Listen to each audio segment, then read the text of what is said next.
Hello friends and welcome. In my Zoom makeup consultations, my makeup classes, and my presentations to women's groups, I often ask women what their biggest makeup challenge is. And as you might imagine, it ranges all over the board, from eye issues to downturned lips to how to apply makeup faster. So today, I want to offer some tips that will help with many of the concerns that you often share with me. And some of these tips may surprise you.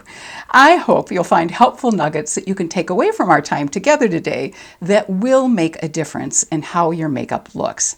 Because how our makeup looks not only has to do with our skin preparation and the makeup products that we use, but also on the techniques we use to apply it, where we apply it, and the tools we use to apply it. If this is your first time visiting this channel, welcome. I'm delighted that you've decided to join us today. And if you've been here before, I thank you for returning. My name is Elise, and as a professional makeup artist who has always specialized in helping those of us over 50, my goal is to help all of us look our best so we can feel our best. The focus on this channel is on makeup, beauty, style, and wellness for those in the 5th decade of our lives and beyond.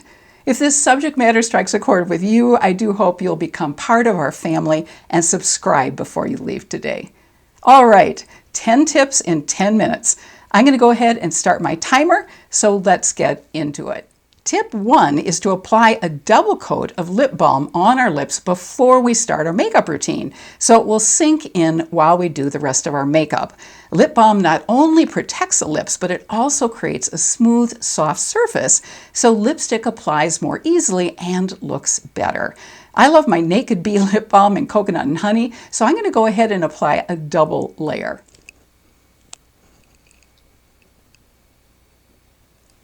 My lips were so parched that this feels really good. The second tip is to consider investing in a multitasking product like this one that saves us time in our makeup routine. This is a product from the brand In Beauty Project called the Face Glaze Skin Barrier Protect and Glow Moisturizer. As you heard, the words glow and moisturizer are both in the name of the product. This is a unique gel cream product that's infused with ceramide, squalene, and hyaluronic acid to support the skin's moisture barrier while also providing glow. It really transforms the look of our skin. Since it's a hybrid product, it can also act as a face primer or can be mixed with foundation. I've reordered it but haven't received it yet, which is why I can't apply it for you today. My beauty director daughter alerted me to this product and absolutely swears by it, and she has not led me astray yet.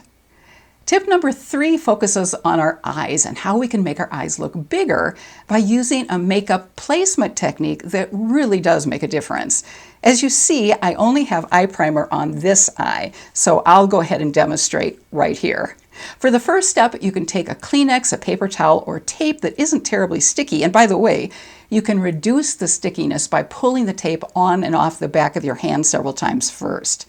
Then look straight ahead into the mirror with your eyes relaxed and place the tissue or tape along the outer lower curve of your eye, going up toward the temple.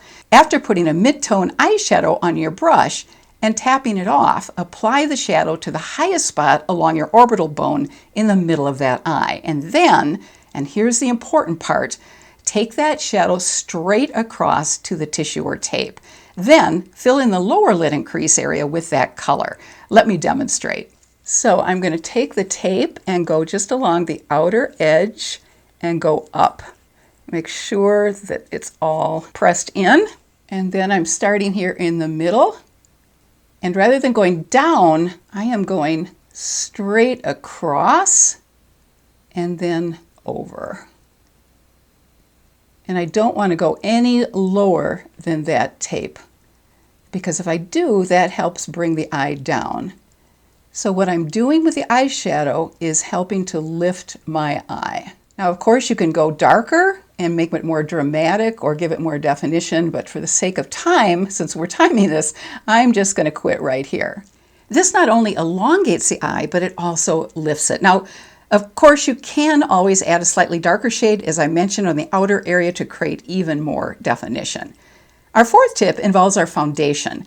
I want to encourage you to mix your foundation with other products to get the look and finish that you want. For instance, if you have very dry skin like I do, you may want to mix some moisturizer into your foundation. Or if your foundation leans toward a matte look, you might want to mix in a small amount of highlighter to provide some extra glow. Of course, it's important to start by just mixing in a little bit of highlighter and then adding more if needed, because you don't want your foundation look to go just in a matter of minutes to slick and oily rather than glowy.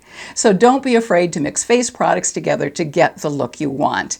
And this also goes for other products. If you usually wear a matte blush color, mix in just a bit of highlighter to create some extra glow on your cheekbones. Glow really does translate to radiant, which is a wonderful look for mature skin, especially dry, mature skin. I went ahead and applied my Catrice foundation on this side with nothing mixed into it. And on this side, I applied a tiny bit of my L'Oreal Lumi Glotion to my foundation. And here is the Catrice foundation and the Lumi Glotion. So I think you can tell a difference. This is just the side with Catrice, and this is the side of the Catrice mixed with the Lumi Glotion. Tip 5 actually involves 3 different highlighting tips to help lift our face. We want to take a slightly lighter highlight or a concealer color than our skin tone and apply it going upwards against gravity in 3 areas: the inner and outer edge of the eye going up, the side of the nose going up, and the upper side of the lower lip going up. The slightly lighter color going in an upward direction draws the eyes of those looking at us upward. Now it is subtle, but it does make a difference. Just a little bit of makeup smoke and mirrors. I'll use a highlight from Cover FX and let me demonstrate. Going up here, and going up here. Now, I'm not doing this as carefully as I would if I weren't under time pressure, but I think you get the idea. Tips 6 and 7 involve blush. To avoid applying too much blush, tip 6 is about the safest application method. Put some blush on the back of the hand, diffuse it with a brush, and then apply the blush using the brush. Let me demonstrate with this Rare Beauty liquid blush, which is one of my all-time favorites, but which is very pigmented. And I'll also use my Sephora 56 brush. So this way we get just the perfect amount of blush on the cheek. Since blush so often tends to pull a disappearing act not long after it's applied, tip number 7 remedies this problem. After applying your blush, spray some setting spray onto a dampened makeup sponge and gently push it into the blush. And make sure to push and not rub. Then, to really ensure longer lasting blush, you can repeat the process. If you prefer, you can use powder rather than setting spray, but for some of us, powder can be too drying on our skin, which is why setting spray can really be a great option. I'm going to go ahead and spray some setting spray onto my sponge and then press it into the blush. And I'm just pressing it in to the blush. And then of course I'd reapply it if I wanted to add some more color and really make sure it's longer lasting. Tip numbers 8 and 9 both involve powder. Instead of applying setting powder with the brush, put a little bit on a dampened sponge and then press it into the face.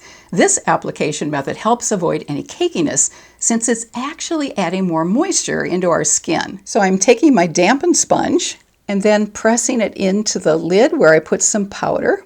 And then I'm just going to press it to where I want to calm down my shine.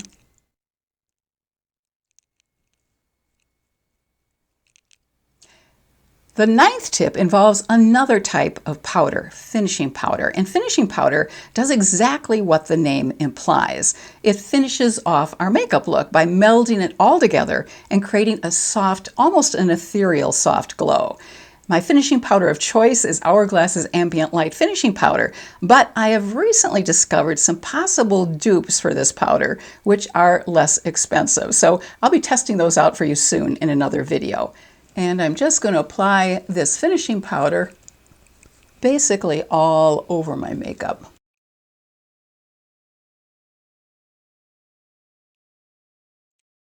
It's a really lovely soft effect. And our last tip involves some of our tools, our brushes. And yes, brushes do really make a difference in how easily our makeup applies and how good it looks. The 4 brushes I have that absolutely make the biggest difference are my Sigma 25 brush for application of eyeshadow in the crease, my Sigma 4D HD brush for application of corrector and concealer under the eyes, my Sephora 56 brush for application of contour and blush, and my ePearl Soft Dense Brush 201 for foundation. This is my crease brush here. This is my under eye concealer brush. This is my blush brush, and this is my foundation brush. I cannot tell you how much easier these brushes make my makeup application. It's absolutely worth it to spend a little bit of extra money on a core group of brushes like these that are so crucial in improving the look of our makeup. So did I make it in 10 minutes? Let me check. Oh, I am about 30 seconds over, but came really close. Thanks so much for joining me today, and I hope you'll let me know in the comment section below if you have any special tips that work especially well for you during your makeup routine.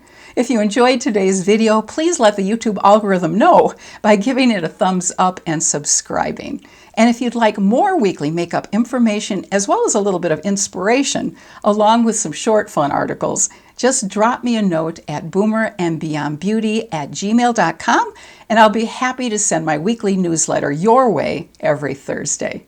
I wish you good health and happiness and hope you have a fabulous rest of your day. Take care.